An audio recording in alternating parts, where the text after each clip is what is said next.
મોજડે માપે થઈ ગઈ પેલા ફેરવા તો દે પણ કેને વખાણ મોજડે વાળી ના કરો બાપુ. અરે કોટવાળ, આહા વાહ મોજડે વાહ. વાહ મોજડે વાળે વાહ. કેમ? બાપુ મોજડે મોજડે વાળે એટલે મોજડે. વાહ. મેળામાં આવવાનું. એમ હા. કાંઈ વાંધો નહીં પણ આ મોજડે નું ઇનામ તો લાવો. અરે બાપુ હમણાં દઈ દે.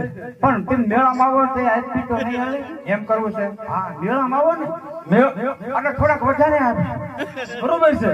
વધારે મેળા એમ. હા કાંઈ વાંધો નહીં તો મેળા તો આવવાનો તો કાલે જ ભરાય છે મેળો. ઓલે તાર બાપુએ હવા હોય કીધી હતી ને એના ત્રણેય આપશે મેળા. હા તારે વાપરવા થાય ને પણ મેળો તો કેદી કાલે આવતીકાલે જ છે. આવતીકાલે જ મેળો છે એમ. હા તો બધું લેવું જ પડશે. હા હા તારે બધું લેવું છે ને તને એક તો હું કોનામાં વધુ એમ. તારે જે હટાણો કરવું એ કરજો. પણ આમ પાછું ગોતી લેજો બજારે બજારે અને બાપુ શું મોજડે છે? શું ગોદડી વાળે ના કાંઈ વાંધો નહીં હું કાલે મેળામાં આવી જાય બસ કાલ રેડે